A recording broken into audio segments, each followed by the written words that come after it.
Eo biển Hormuz thì chúng ta đã nói rất nhiều về eo biển này rồi. Chi tiết về địa lý của eo biển này thì các bạn có thể tìm kiếm xem ở một video khác, cũng trên kênh bình luận viên Hải Thanh Story. Và trong trường hợp nếu eo biển Hormuz bị phong tỏa, quốc gia nào sẽ chịu ảnh hưởng lớn nhất? Thì ở trong những câu chuyện trước đã có trường hợp có ngoại lệ là Trung Quốc, nhưng bây giờ hãy giả dụ không có một tấm vé VIP, không có ngoại lệ thì quốc gia nào sẽ chịu ảnh hưởng nhiều nhất? Và nếu phải chọn một quốc gia chịu ảnh hưởng nặng nề nhất khi eo biển Hormuz bị phong tỏa, thì rất nhiều chuyên gia năng lượng sẽ gọi ngay cái tên Trung Quốc. Lý do rất đơn giản, quy mô tiêu thụ dầu của Trung Quốc quá lớn. Hiện nay mỗi ngày Trung Quốc dùng hơn 15 triệu thùng dầu. Trung Quốc thực sự là một người khổng lồ khát dầu vì nền kinh tế của họ quá lớn và chạy bằng nguồn năng lượng cũng khổng lồ. Đây là công xưởng sản xuất lớn nhất thế giới, từ thép, xi măng, hóa chất cho tới nhựa và hàng tiêu dùng đều cần rất nhiều năng lượng để vận hành. Bên cạnh đó, Trung Quốc còn có hơn 1,4 tỷ dân, hàng trăm triệu ô tô, hàng triệu xe tải và một mạng lưới vận tải khổng lồ. Chỉ riêng giao thông và công nghiệp đã tiêu thụ dầu cực lớn, khiến tổng nhu cầu của Trung Quốc hiện nay lên tới hơn 15 triệu thùng dầu mỗi ngày, chỉ đứng sau nước Mỹ mà thôi. Vấn đề là nguồn cung dầu ở trong nước Trung Quốc thì không đủ đáp ứng được nhu cầu, mà dù nước này vẫn khai thác được khoảng 4 triệu thùng dầu mỗi ngày, thì cái con số này nó chỉ đáp ứng một phần nhỏ. Phần còn lại thì buộc phải nhập thôi, đặc biệt là từ Trung Đông, Nga và châu Phi. Vì vậy mà Trung Quốc luôn thuộc nhóm những quốc gia nhập khẩu dầu lớn nhất trên thế giới. Mỗi ngày phải mua khoảng 10 cho đến 12 triệu thùng dầu từ nước ngoài. Chính sự chênh lệch rất lớn giữa nhu cầu khổng lồ và nguồn cung trong nước hạn chế đã khiến Trung Quốc luôn ở trong tình trạng khát dầu. Nếu chở bằng những con tàu dầu khổng lồ, cái loại dài hơn 300 mét và có thể chở khoảng 2 triệu thùng dầu, thì mỗi ngày Trung Quốc phải có khoảng 5 đến 6 con tàu chở dầu loại cực lớn cập vào cảng. Nhưng điều đáng nói hơn không phải chỉ là số lượng dầu mà là dầu đó đến từ đâu. Thế thì khoảng 45 cho đến 50% lượng dầu nhập khẩu của Trung Quốc là đến từ Trung Đông.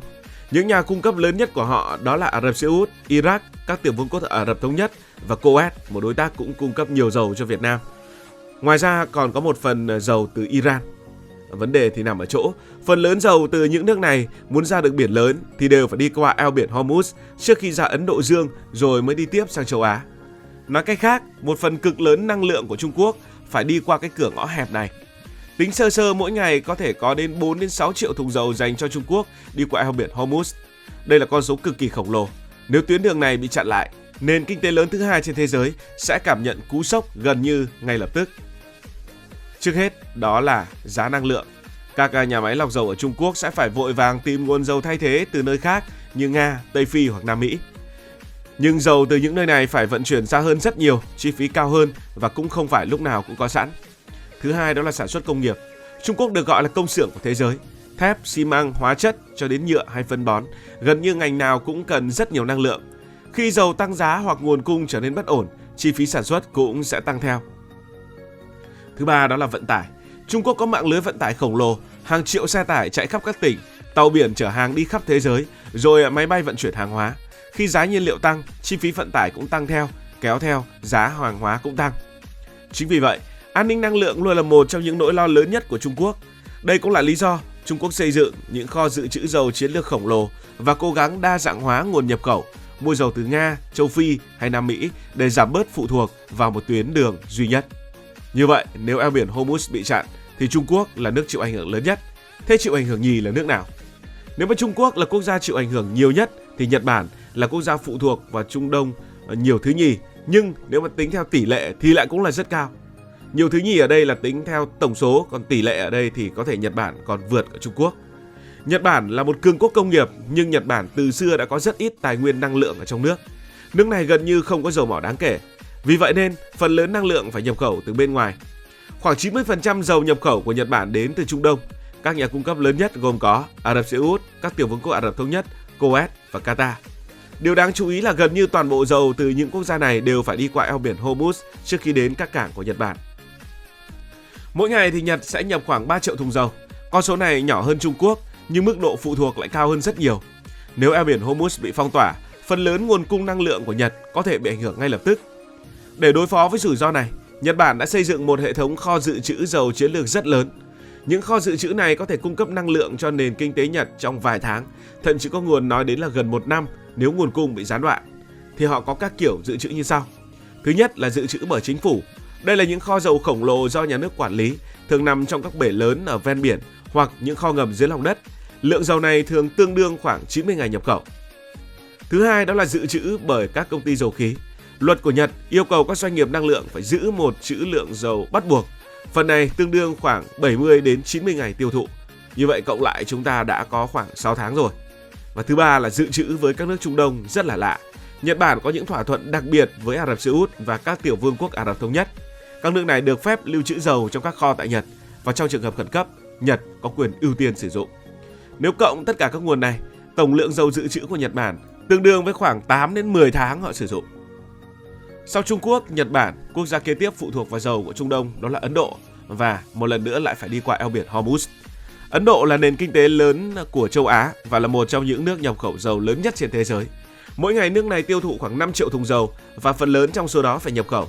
Khoảng 60 đến 65% dầu nhập của Ấn Độ đến từ Trung Đông. Các nguồn cung chính bao gồm có Iraq, Ả Rập Xê Út, các tiểu vương quốc Ả Rập Thống Nhất và Kuwait, những đối tác rất quen thuộc. Giống như trường hợp của Nhật Bản, Trung Quốc, phần lớn dầu từ các quốc gia này đều phải đi qua eo biển Hormuz. Nếu tuyến đường này bị phong tỏa, Ấn Độ có thể mất một phần lớn nguồn cung dầu trong thời gian ngắn. Điều này đặc biệt nguy hiểm với một nền kinh tế đang tăng trưởng nhanh và có dân số hơn 1,4 tỷ người.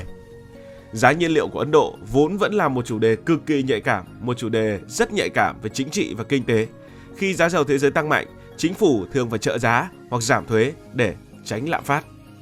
Vì vậy, nếu eo biển Hormuz bị tắc nghẽn, Ấn Độ sẽ phải đối mặt với áp lực kép, vừa thiếu nguồn cung, vừa phải gánh chi phí năng lượng cao. Sau Trung Quốc, Nhật Bản và Ấn Độ, cơn khát dầu nếu eo biển Hormuz bị chặn lan đến Hàn Quốc.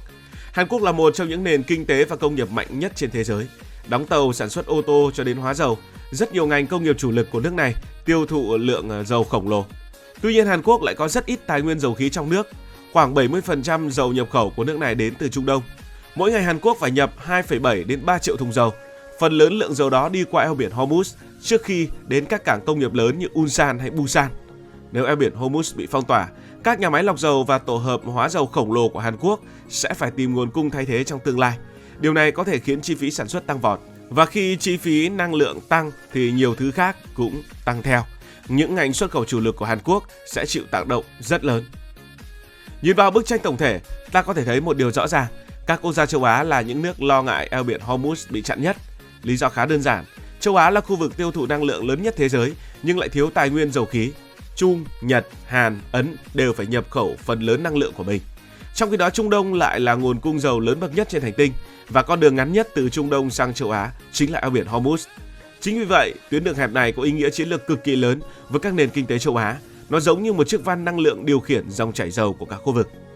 Eo biển Hormuz là một trong những điểm nghẽn chiến lược quan trọng nhất của thế giới. Mỗi ngày hàng chục triệu thùng dầu đi qua tuyến đường hẹp này trước khi đến với những nền kinh tế lớn. Nếu eo biển này bị phong tỏa, các quốc gia chịu ảnh hưởng lớn nhất sẽ là những nước phụ thuộc vào dầu Trung Đông. Trong đó, Trung Quốc thường được xem là quốc gia chịu cú sốc lớn nhất về tổng lượng dầu bị gián đoạn. Nhật, Ấn, Hàn cũng bị ảnh hưởng rất nặng do mức độ phụ thuộc cao. Trong khi đó, Mỹ và châu Âu có thể ít phụ thuộc trực tiếp hơn nhưng vẫn phải chịu tác động gián tiếp do giá dầu tăng cao. Vì vậy, mỗi khi căng thẳng ở Trung Đông gia tăng, cái tên eo biển Hormuz luôn xuất hiện trong các bản tin kinh tế và địa chính trị. Bởi chỉ cần một tuyến đường hẹp vài chục km gặp vấn đề, cả nền kinh tế thế giới cũng có thể sẽ phải rung chuyển. Bạn có đóng góp những chủ đề nào cho những câu chuyện mình thực hiện trong tương lai hay không? Hãy để lại ý kiến dưới phần bình luận. Và nếu cảm thấy thú vị, hãy nhấn nút like và chia sẻ. Còn bây giờ thì xin được nói lời chào, tạm biệt.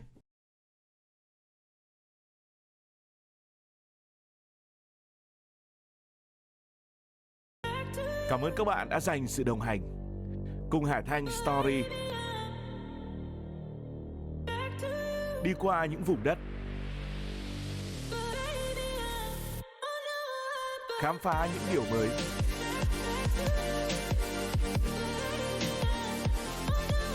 Đừng ngần ngại, hãy để lại những góp ý và xin được hẹn gặp lại.